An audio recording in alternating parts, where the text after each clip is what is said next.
So we see 3 siege tanks are out for DeLoAdEr. So this is actually exactly the kind of army, well, minus all the Marines with the Banelings. The Banelings will be able to decimate these Marines if they're able to get close. And here he goes, scouting out with a Zergling to see what's going on. He sees that DeLoAdEr is moving out, so I'm really interested to see what's going on. He's well placed with that.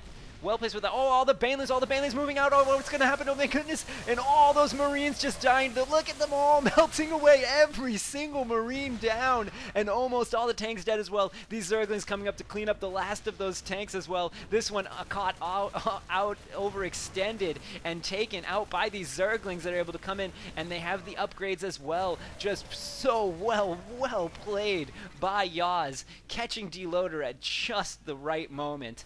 Definitely a perfect play there by Yaz. But let's check the units lost tab. Keep in mind that those units are not free, and those Banelings do cost. So we'll check the units lost tab real quick and see that no, DeLoAdEr is definitely way behind. Meanwhile, these are poking away at these rocks to try to get in here, and DeLoAdEr has now found this expansion. He's going to do a quick drop here. He might be able to snipe this. They do have stims, so they might be able to stim and snipe this queen and then snipe the hatchery really quick, but the Zergling's coming up here to try to take care of it. Will they be able to do it with the healing power of? They will not. But the Banelings coming in, gonna go, oh, no problem. Taking all those Marines out. Those Banelings are just so powerful against Marines that die so quickly to those volatile explosions. But meanwhile, now that DeLoAdEr has his expansion up as well, he might be able to hold into this game. Let's check the income tab right now, and we see that Yaz is well ahead, but once this base gets up and running, DeLoAdEr might be able to get back into this game. So, but this Baneling ball is just incredible right now. Let's check the production tab to see what's going on there. We see Infestors going down for Yaz, which is definitely great. And as I mentioned in the beginning, I said I hope this game was good, and apparently it is, and I'm very glad that I'm casting it, and I will definitely be posting this game, as this is so far a very epic game. We see that a planetary fortress is going down here, almost complete, and just in time as this harass is coming in, and this planetary fortress will be able to take out all of these Zerglings no problem, especially once the SCVs start repairing here. But this siege tank is going to get taken out if these Marines don't get up here in time, which they do, and they're able to take care of business there. Meanwhile, this Baneling ball and these Infestors looking really great here. Wow, and we see Adrenal Gland going down, so that means the hive is up, and an Ultralisk Cavern is halfway done. Meanwhile, this drop in here, the Ultralisk Cavern has not been spotted yet, I don't think, by, let's check real quick. No, the Ultralisk Cavern has not been spotted yet. And let's see what's going on. More siege tanks and just more upgrades for our Terran player. And if Yaz is able to get Ultralisks out, then that will just be a huge hit, as we see that DeLoAdEr is just focused on this completely ground army, and he will not have anything to deal with mass Ultralisk or even 2 or 3 Ultralisks, as they are just so effective as they're able to close the gap with those tanks, and they will just chew through Marines, especially with the Banelings and the Zerglings as well.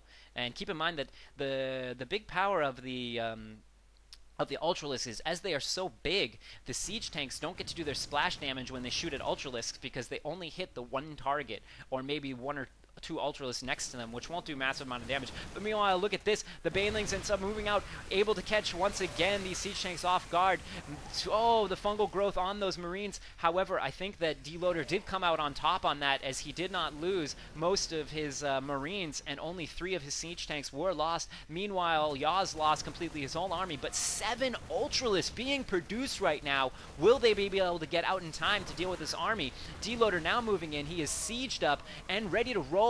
Meanwhile, we see that, I want to check the army tab real quick. There is nothing out for Yaz right now. He needs to get these Ultralisks out as quickly as possible, but the Ultralisks are not done yet. Will DeLoAdEr be able to do some massive damage to Yaz's economy before these come out? Will he be able to even snipe some of these eggs before they come out? But they are about to pop. These cocoons so close to hatching. Come on, Ultralisks, you can make it. Once these Ultralisks are out, I don't think DeLoAdEr will be able to hold this anymore, and he doesn't know that Ultralisks are in these eggs. He's got to be thinking that they might be there, since he's taking so long to hatch, and here they are about to pop, and here come the Ultralisks right now. They're going to tear through this army so quickly, and more Ultralisks, 7 Ultralisks, but 2 of them going down to mass Marine and mass, oh my goodness, and just the Ultralisks getting completely pounded by these tanks and Marines. Just too many for the Ultralisks to handle.